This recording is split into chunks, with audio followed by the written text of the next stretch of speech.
kita coba mengkupas satu buah hadis Rasulullah sallallahu alaihi wasallam, yang hadis ini sahih di dalam Sahih Imam Al-Bukhari.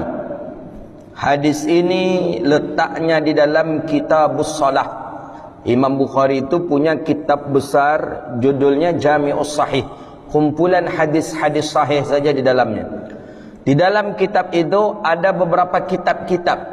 Ada kitab tentang masalah perobatan, tib namanya. Ada kitab masalah salat, itu hadis berkaitan dengan salat saja. Di dalam kitab itu ada berapa bab-bab.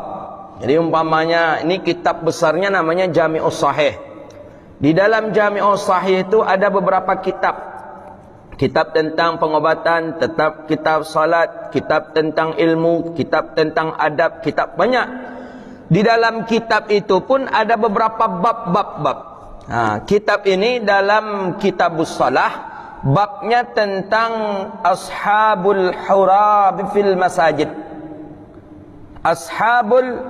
Sahabat-sahabat Nabi sallallahu alaihi wasallam al-hirab fil masajid. Ini akan kita tengok, akan kita jumpai sahabat Nabi mengapa dia di dalam masjid. Apa yang dilakukan sahabat Nabi di dalam masjid. Hadis ini sahih. Haddatsana Abdul Aziz ibni Abdullah qal haddatsana Ibrahim ibni Sa'd an Salih ibni Kaisan an ibni Shihab qal akhbarani Urwah bin Zubair. Apa kata Urwah bin Zubair? Urwah bin Zubair ini cucunya Abu Bakar As-Siddiq. Abu Bakar punya anak perempuan namanya Asma. Asma menikah dengan Zubair ibni Awam. Lahirlah anak Urwah. Urwah ibni Zubair ibni Al-Awam. Kalau jalur ibu, Urwah anak Asma, Asma anak Abu Bakar. Urwah datang kepada Sayyidah Aisyah, menyebutkan satu hadis. Apa kata Sayyidah Aisyah? Jadi Sayyidah Aisyah ni kalau di Urwah ni makciknya, adik maknya. Apa kata Sayyidah Aisyah? Qalat laqad ra'aitu Rasulullah sallallahu alaihi wasallam yauman.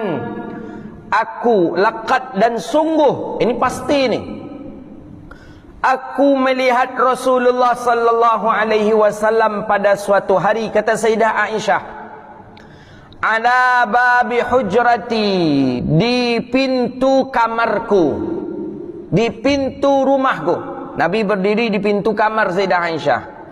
Kamar Sayyidah Aisyah menghadap ke arah masjid. Nabi berdiri di situ, kata Sayyidah Aisyah. Mengapa Rasulullah wal habasyatu yal'abuna fil masajid? Nabi sedang memperhatikan orang Ahbash bermain-main fil masajid, di dalam masjid. Apa yang dilakukan oleh orang-orang Ahbash di dalam masjid? Ulama banyak mensyarahkan hadis ini. Orang-orang Ahbash memuji-muji Rasul atau berqasidah. Jadi berqasidah dalam masjid. Muhammadun abdun saleh, Muhammadun abdun saleh. Pokoknya seperti itulah. Seperti kita hari ini, da'uni da'uni unaji habibi wala ta'dununi fa'adli gharam. Ada nyanyi orang-orang Ahbash sedang bernyanyi di dalam masjid Nabi. Nabi melihat dari berdiri di dekat pintu yang menengok Sayyidah Aisyah. Sayyidah Aisyah datang ke Rasulullah. Sayyidah Aisyah datang kepada Nabi. Apa kata Sayyidah Aisyah? Yasturni biridaihi. Nabi selimuti Sayyidah Aisyah dengan selendang Rasulullah sallallahu alaihi wasallam. Apa kata baginda Nabi? Unduru ila la'ibihim. Pandanglah, kata Rasulullah, permainan mereka. Mereka siapa? Mereka orang Ahbash di dalam masjid. Itu hadis, terjemahan hadis. Apa hikmah fawaid yang kita ambil dari hadis ini? Apa faedahnya? Pertama, bahwa sahabat Nabi bukan saja salat di dalam masjid, bukan saja berzikir di dalam masjid, tapi juga melakukan lantunan-lantunan qasidah di dalam masjid. Jadi kalau begitu, berqasidah hukumnya boleh? Boleh. Ini dalil. Sudah pernah sahabat Nabi melakukan di zaman Nabi masih hidup dan Nabi melihatnya. Hadisnya sahih. Kedua, bahwa perempuan pun tidak dibolehkan ia selama-lamanya berada di rumahnya. Dia juga punya hak seperti haknya seorang laki-laki untuk menenangkan dirinya. Kita laki-laki untuk happy kita keluar rumah. Kita laki-laki agar terasa enak, suntuk di rumah. Apalagi semenjak PPKM, suntuk di rumah. Kita keluar, mungkin ngajak teman-teman makan dan lain sebagainya. Begitu dengan perempuan, tak boleh pula kita pingit dia di rumah. Tuh buktinya, Nabi mengizinkan Sayyidah Aisyah melihat dan menonton orang Ahbas di dalam masjid sedang memain-mainkan tongkat kecil di dalam masjid, sedang bermain-main. Ini dalil. Ini ada orang hari ini bininya nyeparam aja dari rumah, tak boleh istrinya keluar. Nah, dia punya hak. Sebagaimana kita punya hak untuk menenangkan diri kita, dia juga punya hak. Ya, kita bawa dia bersenang, mungkin pergi ke pantai kah, nak pergi ke gunung kah, lalu nak ke mall kah, itu hak juga pada dirinya. Itu harus adil kita. Maka oleh karena itu, dari sinilah timbul bahawa perempuan pun sebagai istri dia ada haknya untuk membahagiakan dirinya. Kita pun punya hak untuk bisa membahagiakan dirinya. Caranya, biarkan.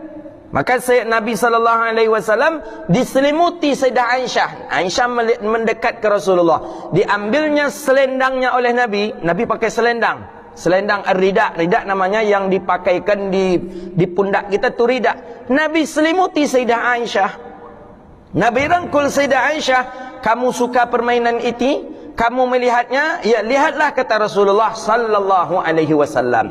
Dari dalil hadis inilah keluar dalil bahawa melantunkan qasidah, berlagu itu hukumnya boleh, bukan bid'ah. Hari ini muncul ini. Ada orang mengatakan musik hukumnya haram, mendengarkan musik juga hukumnya haram, orang yang memainkan musik juga hukumnya haram. Bagaimana dengan para sahabat Nabi sallallahu alaihi wasallam? Dia mendengarkan lantunan qasidah. Apakah qasidah itu dihukum haram atau alat musik yang dihukum haram? Kita umpamanya ada orang yang ketika dia berkelahi,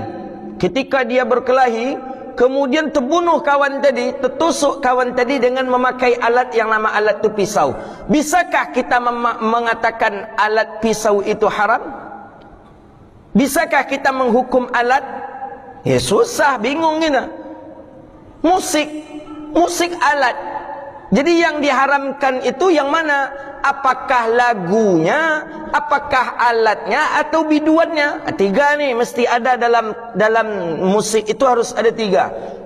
Ada tiga dia di dalam itu. Ada alatnya, musik.